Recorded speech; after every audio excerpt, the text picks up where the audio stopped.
had a dream about you. This is what I want. This is why my heart is racing. I'm so fluttered, and if I seem strange, I'd like to apologize.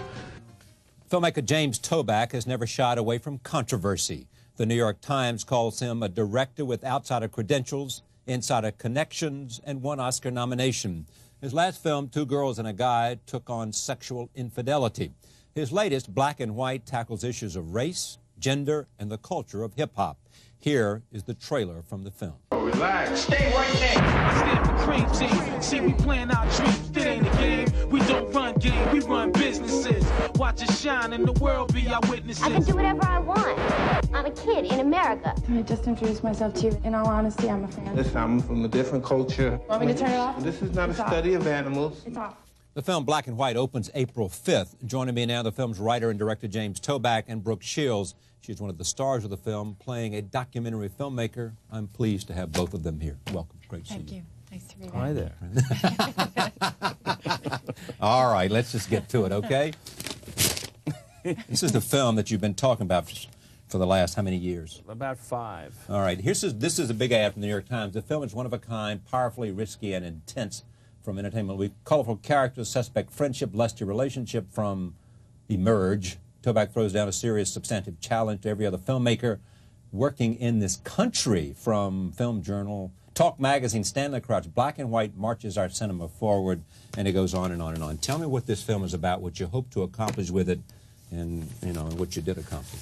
Well, it's my belief, and I'm certainly not alone in this, that the whole hip-hop phenomenon has changed American life permanently, in particular American sexual life, because the races which have mixed since slaves came over on the ships have always done it with shame, with guilt, with secretiveness. The massive ultimate impact of hip-hop is that this infatuation of white kids with black hip-hop life has resulted in a kind of sexual ease that never existed before, a naturalness that white and black kids have together. And this movie explores the music, the culture, the rhythms, the language, the sexuality of this black-white musical phenomenon that is absolutely rocking the world. It also does it in a non-judgmental way. I mean, we've talked about this. You see most movies that are predominantly white movies with a black character, or a cliched character, or a black movie with the token white character.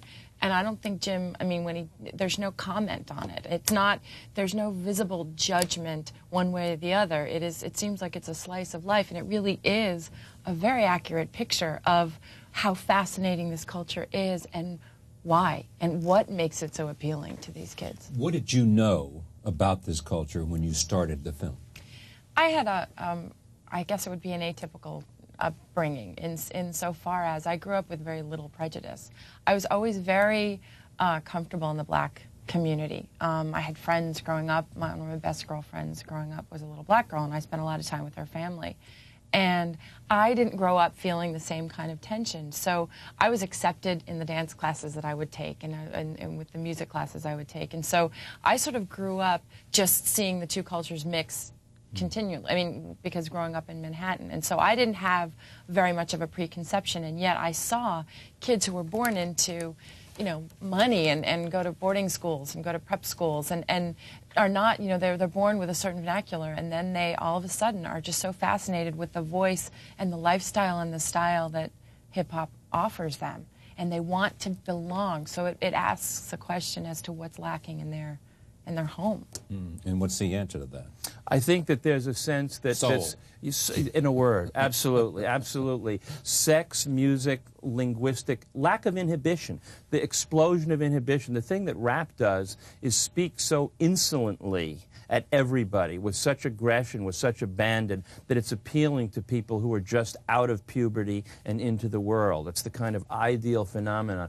I knew that this force was onto something when Jim Brown, who however old he gets, is about always 6 steps ahead in terms of hipness anybody else, and sort of feels what's happening in the black community. And he told me, I don't know, he said 7, 8 years ago, this phenomenon is unlike anything that's been seen before. There's a whole sense of identity and power, identity and community. And the whole movie is Black and White deals with identity, racial identity, sexual identity, linguistic identity, and how in contemporary contemporary life. They're all fluid. We're inventing ourselves. We're in a truly existential era now where people can invent themselves and become what they want to become. Talk about how you carried this out in this movie and in terms of the casting. You got Tyson, you got Robert Downey Jr., you got Brooke, you got Ben Stiller, Claudia Schiffer, all of Claudia Schiffer, who's not having broad experience as an No, actress. but who's very good and very natural in the sort of vamp role that she has. She's a kind of Nietzschean figure who goes with the money. You know what I loved was that I saw this review about this and said, a Nietzschean figure who goes with the money. That's the kind of director you just have to have. I mean, it's your What does dream it come mean, true. though? It doesn't matter. What the hell it does it doesn't mean? matter. That's the beauty of it. If you give me 5 minutes, I'll elaborate. In the Paleolithic era. Levitate and disappear and all this. Yeah. No, just stay with me for a moment. Here, someone wrote a review about this film, and they said this is the first film in which the actors in real life are actually taller than you thought they were on screen. Right. You got Alan Houston, who's Alan about Houston, 6'6". who's terrific, You got Brooke, right. who's about 6, right? Right. You've got Claudia, who's Claudia's 6 about feet easily. 5'6", Yeah. 6. She's 6. Yeah. Who else? I mean, Yeah. Well, let's put it this way. Tyson The is not- women are Tyson taller than is the short. men. Yeah. Brooke has a scene with Tyson where she sort of comes on to him, and she's 2 inches taller. You got everybody coming on to Tyson. You got Brooke, you got and Robert Downey playing a gay. And and Ben Stiller was formerly at the short. beginning of the movie with Claudia Schiffer, and she's got 7 inches on him. So it's definitely women get the height revenge on men in this movie. Talk about the casting and Brooke. Why did you want Brooke? And she plays a documentary filmmaker, and you talked her into doing this when she's coming off a plane, exhausted. Right? Brooke had, to me, exactly the kind of Central American wide-eyed innocence and curiosity and beauty that you wanted as the kind of journeyer from the heartland of white America into the center of this black culture. Yeah. Put Brooke Shields in Staten Island on the streets with Wu-Tang Clan, and you already have an incendiary situation. And when she's filming them with her minicam, too, and some of Brooke's footage is in the movie, and it's great. She shot some terrific digital so maybe stuff. She'll become a director. She could. She saved me in the Tyson scene. She was shooting Tyson, and he didn't even know it. She had said she turned the camera off. In and true journalistic fashion. Yeah, while she's hitting on him, she's shooting him, and when he says, "I don't need no white bitch coming on to me," it's her camera that's doing it. And when she says, "You have beautiful eyes," and he says, "You really think so? No one never expressed to me that I was gorgeous before." You have a close-up of his eyes.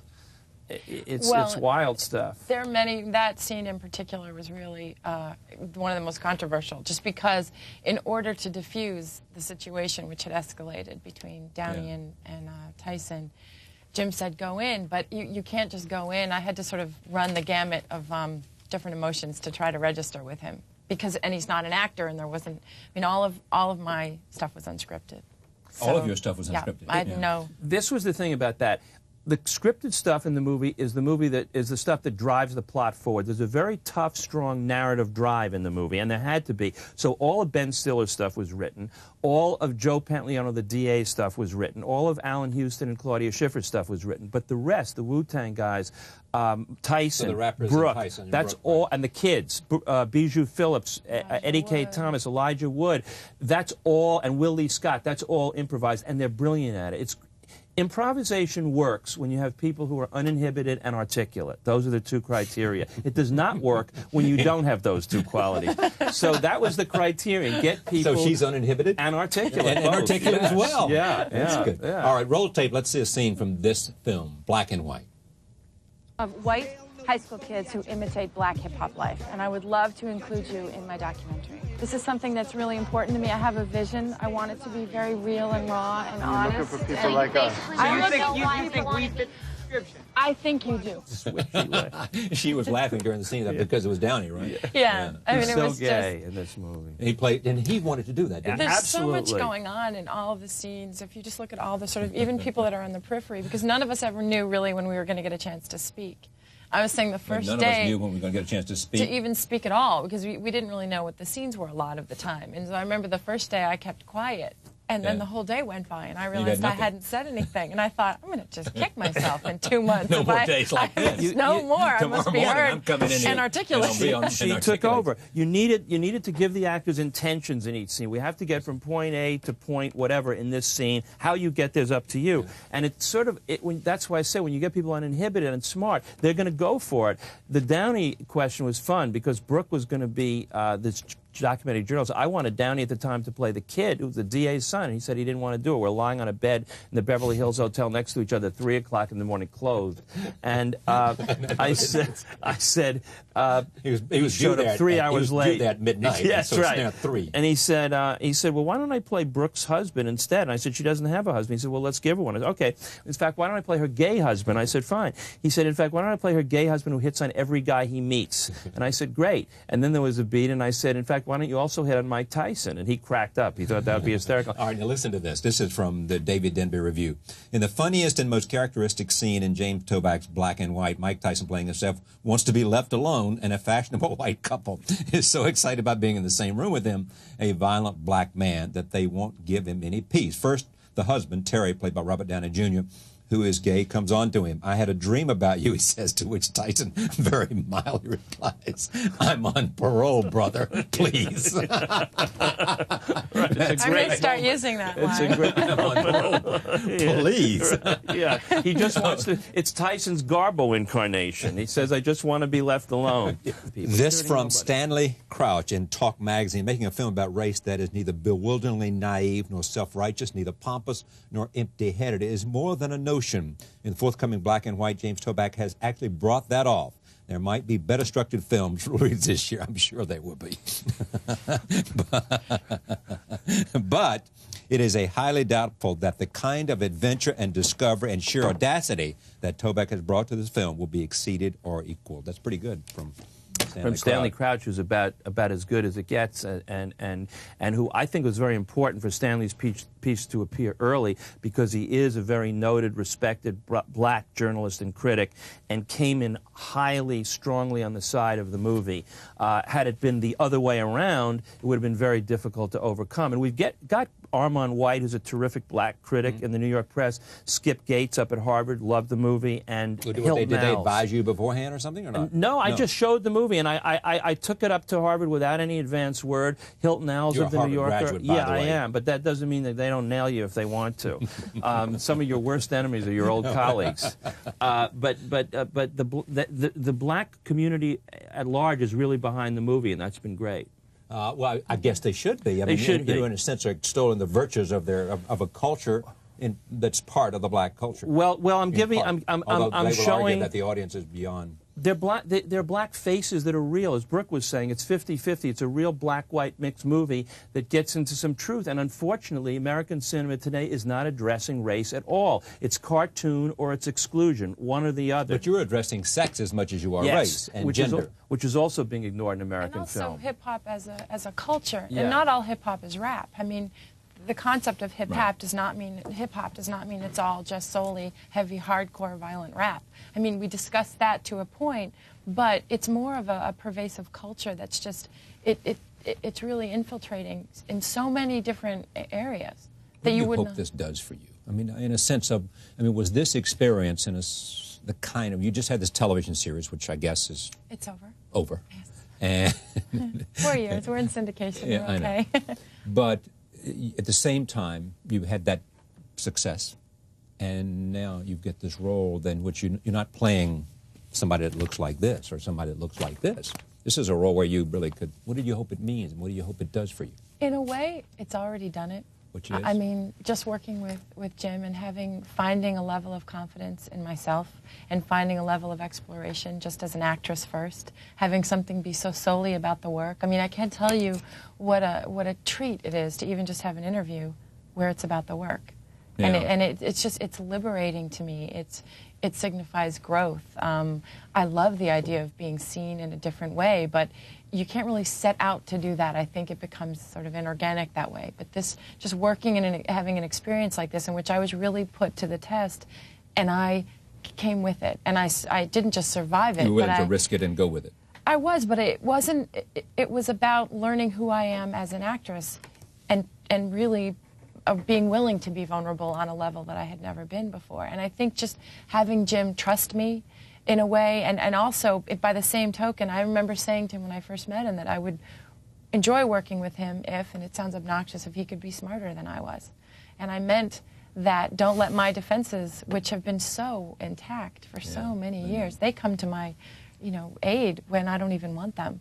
And I said, please try to supersede those. And wait a minute, let me understand that. You basically thought what this offered for you was the opportunity so that you're asking him, help me so that the defenses don't immediately jump up as they have been, as they were forced to be because of what I've had to go through in terms of attacks by I've just been for whatever I was doing. I'm sort of the consummate professional. I'm the sort of, I know the marks and the where to be, but there was a level of protection that I had just from being in this industry from such an early age, at such an early age. And I think that, exactly, I think that I learned to sort of try to wait, figure out the answer, figure out the questions, figure out what people were trying to do so that they couldn't, in fact, get to me. And I think that as an actress, I want to be gotten to.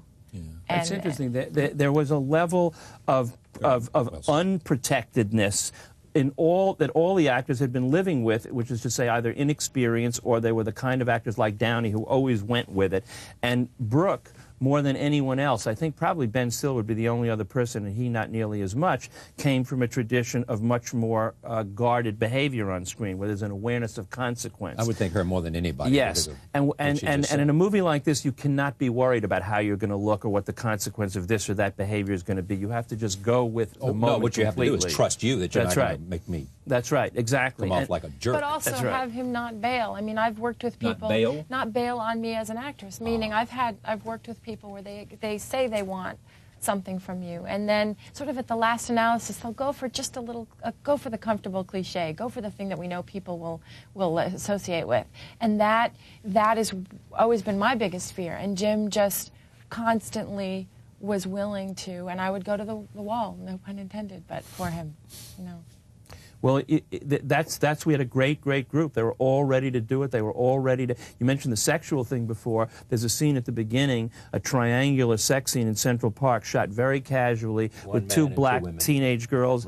white teenage girls and a black man under a tree.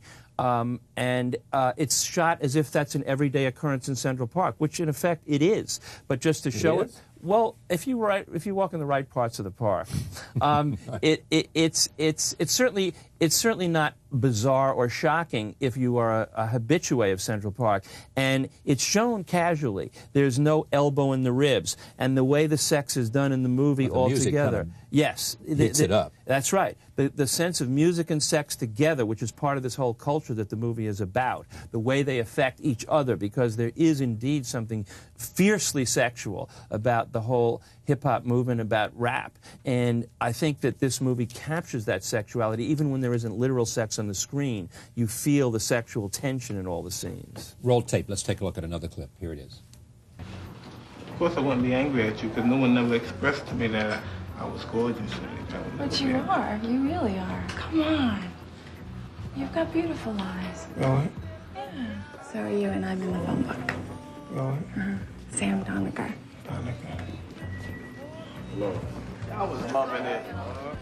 Yeah, I read something, and tell me if this is true or not true, or you read this, that maybe it was in Denby's piece, that Mike thinks you exploited him or something? No, that's not true. I don't know where. Did you read that? Yeah, I did. It's in Denby's piece, and I love David Denby. That's not true, and where he heard that, I don't know. Mike not only didn't feel exploited, Mike is thrilled with the movie. Thrilled, in fact. It was in print somewhere. In other words, Denby read that somewhere, because I now recall having read it somewhere, but it's completely the opposite of the truth. Mike fought against all of his advisors, except Steve Thomas, was the only one. Everyone else tried to stop him from doing it, and he insisted on doing it. Last week, everyone tried to stop him from breaking training to go to L.A. to do publicity for the movie. He put in 12 hours. He posed for the cover of Time Out New York with Brooke, that's going to be on the cover this week, and he did spots on the radio where it's, "Hi, this is Mike Tyson. You must see Black and White." So he's totally behind the movie. But even after and he gave me a pair of boxing gloves. Oh, I can do a great Mike Tyson. No, let's see more. Femi, and I read him him on the phone. I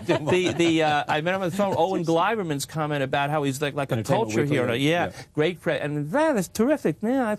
You were right, man. It's really going across the way you said it. I always trusted you. Almost as good as Billy Crystal. That's right. Yeah. But even at the end of that scene, he turned to all of us after, and we looked at me and he said, "You crazy? Yeah, you crazy? Yeah. You crazy?" It was after that scene, which was just very heated. And he had a great time, and he loved the movie. He loves the movie. So you got Downey, you got Tyson. Yes, I know. Well, I said the only other title you could give this movie was Jailhouse Rock 2.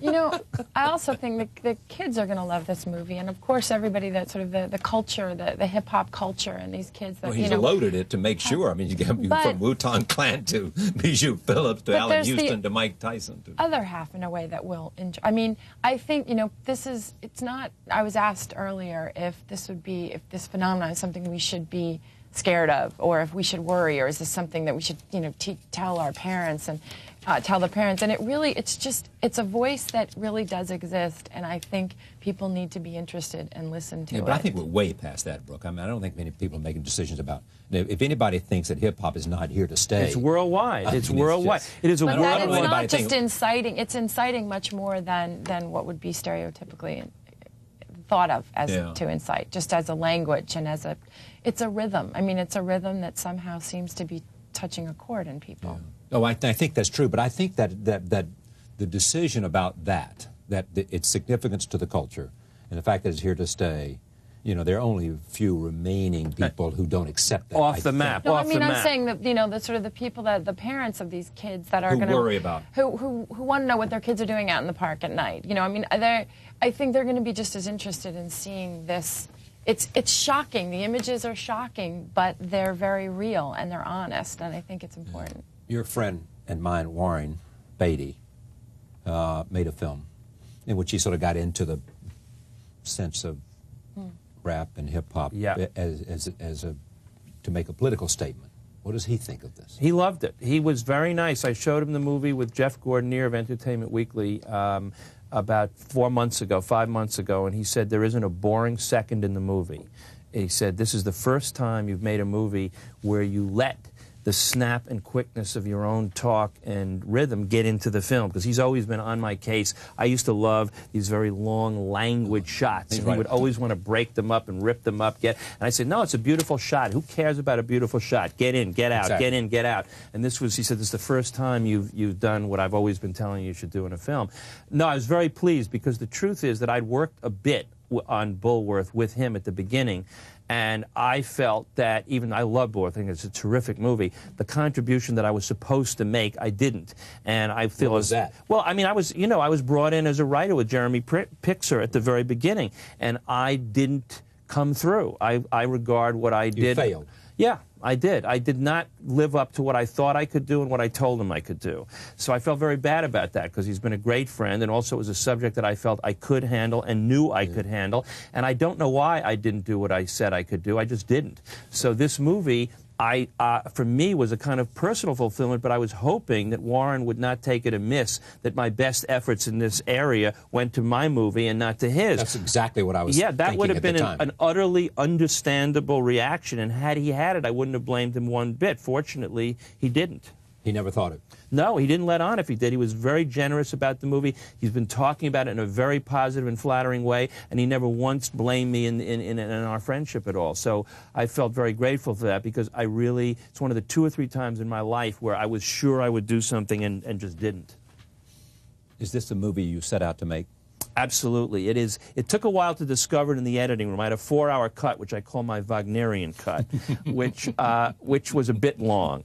But as it got about 2.5 hours. Yeah, as it got pared down, when I hit 2 hours and 10 minutes, I said, wow, now we've got something. And then at 1 hour and 40, which is what it is, I think it really it exceeds my expectations. And I say it because I had this phenomenal group of people who did their best. Everyone worked for free. No one got a dime. This was all done as a labor of love by everybody. You got no money for this, Brooke? No money. In the same week that you got we nothing. Shared trailers. Yeah, really. There's no money. I lost 20% of my hair. No money. Mike Tyson, who gets paid millions of dollars to punch somebody, did it for free. Ben Stiller, who the same month got $4 million for Mystery Man, got $3,000 for this movie. Yeah. Everyone did it as a labor of love. All right.